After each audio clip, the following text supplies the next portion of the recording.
고린도전서 8장부터 10장까지 8, 9, 10장 이 세 장은요 하나의 큰 주제를 다룹니다. 그리스도인의 자유와 권리 어떻게 사용할 것인가라는 거죠. 그리스도인의 자유와 권리 어떻게 사용할 것인가. 8장에서는요 어제 본문 바울은 우상 제물 문제를 다루며 이렇게 얘기합니다. 자, 1절 보세요. 8장 1절. 우리가 다 지식이 있는 줄을 아나. 자, 그러면서 그 전체적인 내용이 뭐냐면 지식이 있다고 해서 다 행동해도 되는 것이 아니다. 두 번째, 자유가 있다고 해서 다 사용해도 되는 것은 아니다. 그리고 세 번째, 사랑 없는 자유는 형제를 어떻게 할 수 있다? 넘어지게 할 수 있다. 실족하게 할 수 있다라는 거예요. 자, 그러면서 9장에서 바울은 자기 자신을 예로 듭니다. 나도 권리가 있다. 사도로서 인정받을 권리가 있다. 복음 사역자로서 생활비를 공급받을 권리도 있다. 그러나 나는 복음을 위하여 그 권리를 사용하지 않았다. 이런 기조로 이야기를 합니다. 자, 바울이 단순히 자기 권리를 주장하는 데 있지 않고 그 권리를 어떻게 다루어야 하는지 자신의 예를 통하여 우리들에게 이야기하고 있는 이 본문 좀 하나씩 좀 보도록 하겠습니다. 첫 번째요. 복음은요 권리를 부정하지 않습니다. 복음은 권리를 부정하지 않아요. 오늘 바울의 그 말투를 잘 보세요. 1절. 나는 자유인이 아니냐? 자유인이다 라는 거죠. 나는 사도다. 나는 부활하신 주님을 보았다. 너희 고린도 교회가 내 사역의 뭐다? 증거다, 열매다 라는 거예요. 왜 이렇게 자신의 권리를 주장하냐면 자신의 사도됨을 주장하는 이유가 있습니다. 그 당시 분위기가요. 고린도 교회 안에는 바울을 의심하는 사람들이 있었습니다. 바울이 사례를 받지 않고 자비량으로 사역을 했거든요. 텐트 메이커였잖아요. 그래서 어떤 사람은요. 사도 바울의 그러한 겸손을 겸손으로 바라보는 것이 아니라 오히려 사도 바울의 약점으로 봅니다. 야, 진짜 사도라면 왜 저렇게 대접을 받지 못하냐? 진짜 사도라면 왜 스스로 일하면서 사역을 하냐? 다른 사도들보다 부족한 사람이니까 후원을 못 받고 있는 거 아니냐? 여러분들 보세요. 예전에 어떤 분위기가 있었죠? 순회 설교자도 그들의 거처나 그들의 여러 가지 음식이나 많은 것들을 공급받았습니다. 근데 그 중에 잘못된 거짓 교사들이 있기 때문에 그 요한 1, 2, 3세에 보면 그런 놈들 조심해라. 뭐 이런 메시지를 전했잖아요. 그런 분위기예요. 야, 사도 바울이 저렇게 스스로 일하면서 사역하는 것은 저렇게 대접을 받지 못하는 것은 진짜 사도가 아니기 때문에 정식 사도가 아니기 때문에 자, 그래서 사도 바울이 얘기하는 거예요. 난 자유인이고 난 사도고 예수 그리스도를 본 자고 고린도 교회 너희가 내 사역의 열매다. 그러면서 2절 한번 보세요. 다른 사람들에게는 내가 사도가 아닐지라도 다른 사람이 나를 사도라고 보지 않아도 너희에게는 내가 사도다. 왜요? 나의 사도됨을 주 안에서 인친 것이 너희라. 인치다라는 것은 보증이고 확증이거든요. 이런 말이에요. 야, 고린도 교회 너희들이 내가 사도임을 알려주는 보장이다. 보증이다. 증거다. 도장이다. 뭐 이런 느낌이에요. 그런데 왜 이렇게 강조하냐면 자신의 사도권이 부정당하잖아요. 그러면 고린도 교회를 향하여 전했던 모든 메시지 자체가 부정당하는 겁니다. 왜냐하면 복음의 권위까지 흔들릴 수 있기 때문이에요. 그래서 이야기합니다. 나는 사도다. 또 그러할 권리가 있다. 자, 4절. 먹고 마실 권리가 없겠느냐? 있죠. 5절. 다른 사도들과 주의 형제들, 다른 사도들과 주의 형제들과 게바와 같이 믿음의 자매이던 아내를 데리고 다닐 권리가 없겠느냐? 있죠. 어찌 나와 바나바만 일하지 아니할 권리가 없겠느냐? 있죠. 일하지 않을 수 있어요. 근데 일을 하는 것뿐이에요. 겸손함이에요. 여기서 반복되는 단어가 있죠. 권리예요. 4절 권리, 5절 권리, 6절 권리죠. 나도 권리가 있다. 그러니까 권리 자체를 부정하지 않습니다. 근데 이 권리를 나열하는 이유는 끝까지 주장하기 위해서가 아니라 자신이 포기한 그것이 실제적이고 정당한 권리였음을 보여주기 위해서. 그러니까 권리가 없어서 내려놓은 사람이 아니라 권리가 있는데 내려놓은 사람임을 보여줍니다. 인정받을 자격이 없어서 침묵하는 것이 아니고요. 인정받을 자격이 있지만 복음을 위하여 다르게 행동한 사람이라는 거예요. 여러분들 여기에 하나 우리가 묵상할 것이 있습니다. 성숙한 신앙은요. 권리를 모르는 것이 아니라 권리를 부정하는 것이 아니라 내 권리를 압니다. 그러나 그 권리를 하나님 앞에서 그리고 부르심 앞에서 또 복음을 위하여 다루어 나가는 것이라고 저는 믿습니다. 가정에서도 그렇고요. 또 교회에서도 그렇고요. 또 관계 속에서도 그렇습니다. 지금 내가 맞다에서 멈추지 마시고요. 복음 앞에서 내가 어떻게 해야 하는지, 내 권리가 나를 높이는 도구가 되지 아니하도록, 내 권리가 사람을 짓누르는 무기가 되지 않도록, 그리고 내 권리가 이 공동체를 흔드는 이유가 되지 않도록 우리 모두가 내 권리를 주장하기 전에 이 권리를 주님 앞에서 다루어 나가는 성숙한 교회와 성도 되기를 주님의 이름으로 축원드립니다. 두 번째요. 하나님은 수고하는 자를 책임지신다라는 거. 하나님의 마음이 여기 담겨져 있습니다. 자, 보세요. 사역자의 권리를 구체적으로 설명합니다. 7절 보시면 누가 자기 비용으로 군복무를 하겠느냐? 군인이죠. 그다음에 농부 얘기를 합니다. 그다음에 목자 이야기를 합니다.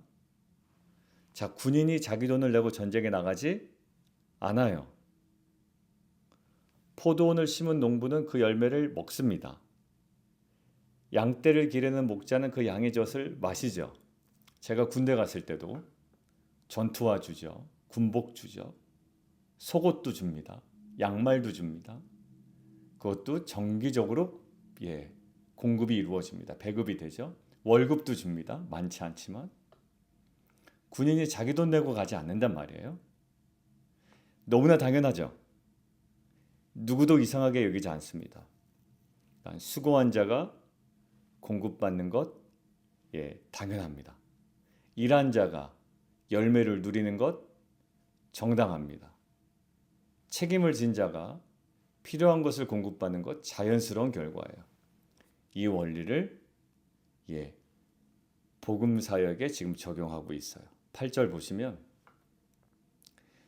이게 일반적인 사람이 살아가는 이 사회 속에서 벌어지는 일이기도 하지만 8절 율법도 이것을 말하고 있다라는 거예요. 자, 율법이 뭐라고 이야기해요? 9절 함께 읽습니다. 모세 율법에 곡식을 밟아 떠는 소에게 망을 씌우지 말라 기록하였으니 하나님께서 어찌 소들을 위하여 염려하심이냐. 신명기 25장 4절 말씀이거든요. 곡식을 밟아 떠는 소가 있습니다. 소가 곡식 위를 밟으며 일합니다. 그런데 그 소의 입에 망을 씌우지 말라는 거예요. 왜요? 일하면서 곡식을 먹을 수 있게 하라는 겁니다. 그러니까 수고하는 이 소에게, 이 생명에게 최소한의 몫을 허락하라는 것이거든요. 이것이 하나님의 마음이고요. 하나님의 공이고요. 하나님의 긍휼이고요. 하나님의 질서예요. 똑같이 이것이 단순히 소를 위하여 염려하기 때문에 말씀하신 거냐라고 물어보면서 어디다가 적용합니까? 복음 사역자에게 적용합니다. 10절 오로지 우리를 위하여 말씀하심이 아니냐. 과연 우리를 위하여 기록된 것이니 밭을 가는 자는 소망을 가지고 갈며 곡식 떠는 자는 함께 얻을 소망을 가지고 떠는 것이라. 바울이 이야기하는 거예요. 이 말씀은 소에게만 제한된 말씀이 아니다. 하나님의 백성 공동체 안에서 수고하는 자를 어떻게 대해야 하는지 보여주는 말씀이다. 왜? 하나님의 마음이 여기에 담겨 있다라는 거죠.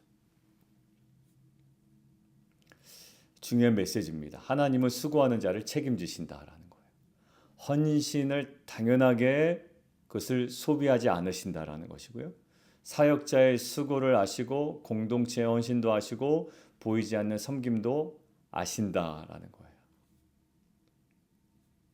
여러분들 가정에서도 마찬가지입니다. 계속 어머니가 가족을 돌보죠.